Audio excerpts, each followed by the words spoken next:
All right, then, so let's look at this bill now. First, what do you make of Buhari's decision not to assent to this bill?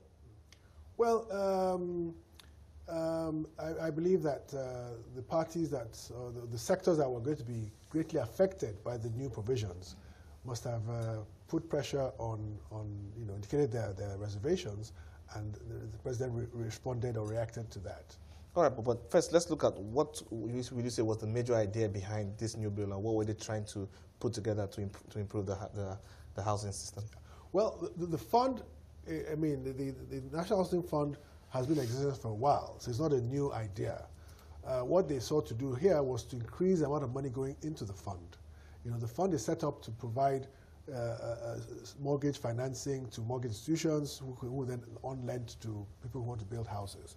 Now, it has always had a provision for about 2.5% of the basic salary to be paid into the fund. But what is now, the new change was that it should be 2.5% of the monthly income, which is a bigger base than 2.5% of basic. So it increased the amount, the basis, and therefore the amount that would be contributed by each employee. That was one of the things it did. But more importantly, it went on to ask for 2.5% from people like cement manufacturers, which is a new, entirely new idea. I mean, before now, you had provisions like the tertiary education tax, fund, which, takes 2% of profits from every company into the TT fund. Yeah. You also have the information technology tax, which also takes 1% again. So now you have this new tax, which is taking from, listed a number of, sectors, a percentage of their, turnover. In fact, this is not a percentage of profit. It's based on ex-factory price. So it's your turnover, because you can have turnover, but profit is much less than turnover usually. But some say this is an unnecessary tax burden, because when you look at the conversations around, widening the tax net, some are arguing that on the other end that, yes, it's a good thing to widen the tax net, but try not to frustrate people who are already paying taxes because they are already meeting all their obligations. Yes, that is a problem that, Nigerian government and Nigerian tax authorities have. They can see those who are already in the tax net, and they try to get all they can from those they can see. To expand the net, it requires them to make an investment in both human resources and in equipment. The reluctance to do that means that they will continue to go for those they can see.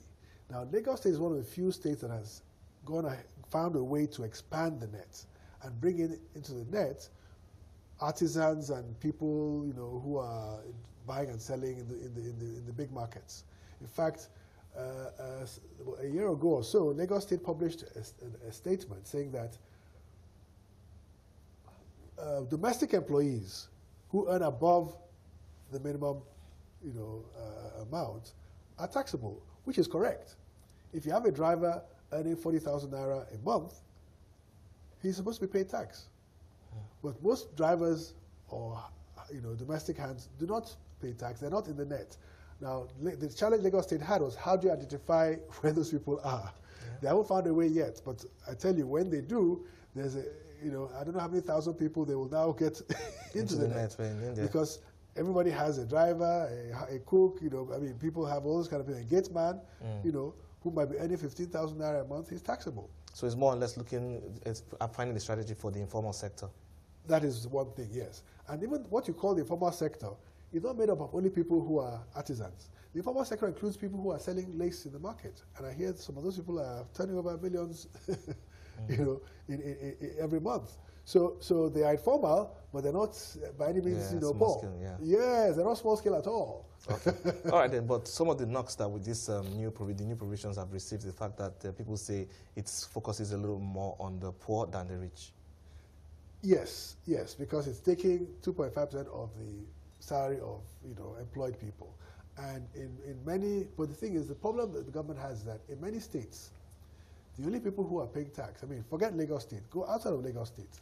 In many states, the only people who pay tax at all are those who are in employment, and in fact, in many cases, mostly those who are in civil service.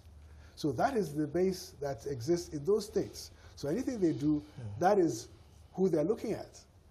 They again haven't found a way to bring in, you know, the informal sector or the self-employed business people who are making, you know, significant, you know, revenues into the net. So that's why quite often the law or the changes in the law only seem to be directed at those they can see and those they can think about. Capture. Yes. Well, but let's look at the penalties, though. Very interesting. A couple of them. So cement companies who do not pay. 10 million, 1 million. Yeah, 100 million for cement companies who do not pay. For self-employed people who do not deduct and are liable will pay a 100,000 naira fine. And then for employers who do not remit, they're liable to 5 million fine for banks, and insurance companies who do not remit might lose their or might get their licenses cancelled. Yeah. Pretty stiff. Yeah, very stiff. I agree with you. Very, very stiff. I think they're trying to force the issue, and that's probably why it was possible for them to persuade the president that, look, this is really unfair. You know, I mean, why single us out? You see, because you're singling out specific sectors. Yeah. If this was applicable to every taxpayer, you know, then, you know, you might say, okay, it affects everybody. But you're singling out certain sectors and saying, if you don't do what we're asking you to do, you lose your license. Now, there should be no relationship between your license and your tax liability. They're two different things. Your license has to do with your ability to provide the service that you're licensed to provide. So if you're a bank, you're licensed to provide banking services. If you're an insurance company, insurance services. If you are even hotels and restaurants need certain permits to operate. Yeah. Now, to get those permits and licenses, you need to prove that you have the skills, you have the resources, you have certain things. Certain things you must show before you'll be given those licenses and permits.